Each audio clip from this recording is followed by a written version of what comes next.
नमस्कार। मध्य प्रदेश की राजनीति में उमा भारती एक देदीप्यमान नक्षत्र हैं। वे मध्य प्रदेश की पूर्व मुख्यमंत्री हैं। वे केंद्र में मंत्री रह चुकी हैं। वे भारतीय जनता पार्टी में वरिष्ठ पदों पर रह चुकी हैं। उन्होंने दिग्विजय सिंह की 10 साल पुरानी कांग्रेस की सरकार को अकेले अपने बूते पर उखाड़ फेंका था, और उखाड़ ही नहीं फेंका था, 3/4 सीटें प्राप्त की थी। 2003 की बात। अब उमा भारती फिर फॉर्म में आ रही हैं। अब उन्होंने नया ऐलान किया है कि 8 मार्च अंतर्राष्ट्रीय महिला दिवस के दिन से वे अपने गांव धुंड में महिलाओं के साथ महिलाओं को लेकर नशा मुक्ति अभियान चलाएंगी। ये एक जन जागरण अभियान होगा। उनका कहना है कि शराब बहुत बुरी चीज है। शराब पीकर पुरुष अपना आपा खो बैठते हैं और घर में आकर महिलाओं से मारपीट करते हैं। शराब की सबसे बड़ी शिकार अगर कोई होती हैं तो वो महिलाएं होती हैं। ये उमा भारती जी का भी कहना है।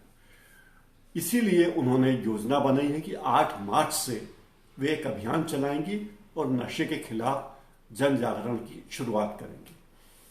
जब मध्य प्रदेश के मुख्यमंत्री शिवराज सिंह चौहान को इसकी भनक लगी कि उमा भारती कुछ ऐसा कर रही हैं और वे अपने मध्य प्रदेश में आकर कर रही हैं, तो वे तत्काल सक्रिय हो गए। रतलाम में एक आम सभा में उन्होंने ये ऐलान कर दिया कि भाइयों, शराब बहुत बुरी चीज़ है, तम्बाकू भी बहुत बुरी चीज़ है, गुटखा भी बहुत बुरी चीज़ है, बीड़ी सिगरेट भी बुरी चीज़ है, और तमाम व्यसन बुरी चीज़ हैं।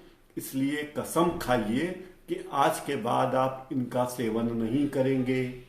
ये शिवराज सिंह चौहान ने आम सभा में कहा। शिवराज सिंह चौहान ने 2017 के अप्रैल में ट्वीट किया था और ये कहा था कि मध्य प्रदेश में नशाबंदी के पक्ष में जन जागरण अभियान चलाया जाएगा। शराब के खिलाफ गांव-गांव में समितियां बनाई जाएगी और वे समितियां नशा रोकने का काम करेंगी। उसके बाद क्या हुआ ये किसी को पता नहीं। शायद ये घोषणा भी शिवराज सिंह चौहान की दूसरी घोषणाओं की तरह ही रह गई।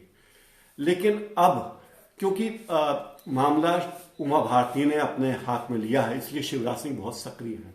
इसके पहले मध्य प्रदेश के गृह मंत्री ने तमाम जिला कलेक्टरों को पत्र लिखकर कहा था कि प्रदेश में अवैध शराब की बिक्री बहुत बढ़ गई है और अवैध शराब से बहुत मौतें हो रही हैं। सरकार उन मौतों को रोकना चाहती है, इसलिए चाहती है कि लोगों को अच्छी किस्म की शराब सस्ती दरों पर खुद उनके जगह जगह मिले, उनके गांव में मिले। ये भी चिट्ठी में लिखा था कि जिन गांवों की आबादी 5,000 या अधिक है वहां शराब की दुकानें खोली जाएंगी। जैसे ही कांग्रेस के नेताओं को इसकी भनक मिली कि मध्य प्रदेश में शराब की नई दुकानें खोलने की अनुमति दी जा रही है, तो वो सक्रिय हो गए और उन्होंने अभियान शुरू किया कि ये सरकार यानी शिवराज सिंह चौहान की सरकार शराब से होने वाली आय से अपना गुजारा करना चाहती है। ये सरकार लोगों को शराब पीकर रेवेन्यू अर्जित करना चाहती है, जबकि मध्य प्रदेश की हालत बुरी है। सरकार अपनी तरफ से कोई अच्छी पहल नहीं कर रही। इस अभियान के शुरू होते ही शिवराज सिंह चौहान फिर सक्रिय हुए और उन्होंने वह पत्र रद्द कर दिया जिसमें कलेक्टरों से कहा गया था कि वे प्रस्ताव भेजें कि किन किन गांवों में शराब की नई दुकानें खुल सकती हैं। शिवराज सिंह चौहान की बात के विरोध में कई नेता आ गए। दिग्विजय सिंह के भाई लक्ष्मण सिंह खुलकर मैदान में आ गए। उन्होंने कहा कि ये जो सरकार है ये शराब नशाबंदी करना चाहती गुजरात और बिहार की तरह, लेकिन ये वहाँ पर गुजरात और बिहार के लोगों का हर्ष नहीं देख सकती। वहाँ कितनी अवैध शराब बिक रही है, लोग महंगी शराब खरीद रहे हैं, अवैध रूप से शराब खरीद रहे हैं और पुलिस ने उसे कमाई का जरिया बना लिया है। लक्ष्मण सिंह ने तो ये भी कहा अपने बयान में कि शराब एक कारोबार है, शराब बनाना एक उद्योग है और शराब की बिक्री और उसको पिलाना ये एक व्यवसाय है और पूरी दुनिया में ये व्यवसाय फल फूल रहा है। आप गोवा में देख सकते हैं कि क्या हाल है। हमारे पड़ोसी देशों में देखिए, भूटान में, नेपाल में, वहाँ तो शराब जनरल स्टोर पर उपलब्ध है। महिलाएं शराब की दुकान पर बैठती हैं और सुबह 7 बजे से रात की 10-11 बजे तक शराब उपलब्ध है। तो शराब को लेकर सरकार जो सियापा कर रही है वो करने की ज़रूरत नहीं है। या तो सरकार शराब की तमाम फैक्ट्रियाँ बंद करवा दे और सारी दुकानों पर ताला डलवा दे। ऐसा सरकार करना नहीं चाहती, कर नहीं सकती, क्योंकि सरकार शराब से होने वाली आय को छोड़ना नहीं चाहती।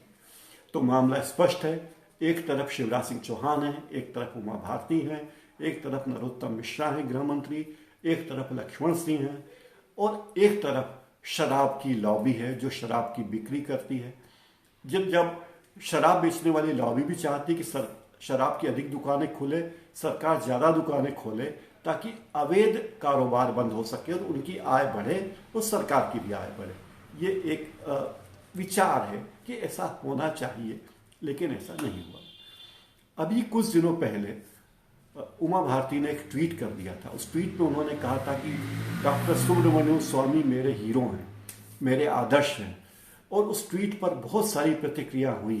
तो तब उमा भारती ने कहा कि हाँ, मैं कहती हूँ कि डॉक्टर सुब्रमण्यम स्वामी मेरे हीरो हैं, मेरे आदर्श हैं, लेकिन मेरे नेता, मेरे राजनीतिक नेता, मेरे राजनीतिक आदर्श, तो राजनीतिक गुरु तो विजया राजे सिंधिया हैं, माननीय अटल बिहारी वाजपेयी हैं, माननीय लाल कृष्ण आडवाणी हैं। इस तरह उन्होंने एक नए शगुफे को छोड़कर अपने पक्ष में हवा बनाने की कोशिश की। चर्चा में रहने का उनका अपना हुनर है, वे बहुत तेज हैं, वे जानती हैं कि मीडिया का इस्तेमाल कैसे करना चाहिए और कब कौन सी सुर्री छोड़नी चाहिए ताकि सरकार हिल जाए, सरकार में सभी लोग उनके बारे में बात करें, मीडिया में उनकी चर्चा हो। एक और उदाहरण है, कुछ दिनों पहले इंदौर की नगर निगम आयुक्त के बारे में उन्होंने ट्वीट किया। इंदौर की नगर निगम आयुक्त मिसेस प्रतिभा पाल हैं, वे माँ बनने वाली थी और माँ बनने के 1 घंटे पहले तक वे इंदौर में अपनी ड्यूटी कर रही थी। जब उन्होंने बच्चे को जन्म दिया तो उसके बाद 11 दिन के बाद ही वे वापस ड्यूटी पर लौट आई। इस पर उमा भारती ने बड़ा ही मार्मिक, हृदय स्पर्शी ट्वीट किया, और ट्वीट क्या किया, पूरी ट्वीट की सीरीज की, और उन्होंने माँ की ममता के महत्व को बताया। उन्होंने बताया कि महिलाएं किसी से कम नहीं हैं, और उन्होंने प्रतिभा पाल की बुरी बुरी प्रशंसा की, जैसा कि वे आमतौर पर नहीं करती हैं। तो ये समझ में आया लोगों को कि उमा भारती वापस मध्य प्रदेश की राजनीति में सक्रिय होना चाहती हैं। चाहे नशाबंदी की बात हो, चाहे किसी IAS अधिकारी की प्रशंसा का मुद्दा हो, वे कोई मौका छोड़ना नहीं चाहती। वे इस बात के अंतर को भी जानती कि कहाँ उनकी निजी सीमाएं शुरू होती हैं और कहाँ खत्म होती हैं, और उनकी निजी सीमाएं, उनकी महत्वाकांक्षाओं की सीमाएं पार्टी की सीमाओं से टकराव नहीं चाहती।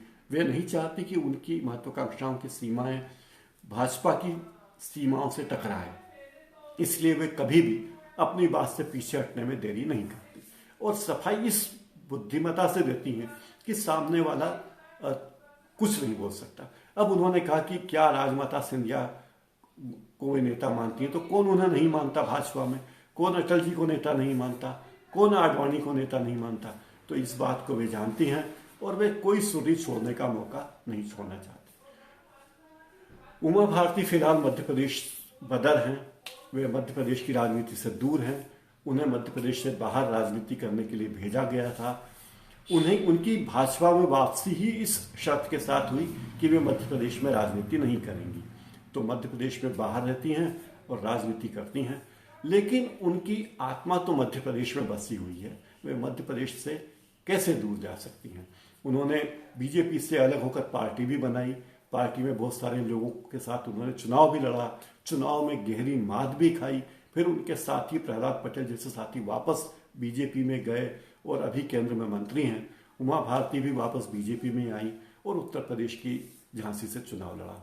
तो राजनीति मध्य प्रदेश और उत्तर प्रदेश, खासकर बुंदेलखंड के इर्द गिर्द घूम रही है।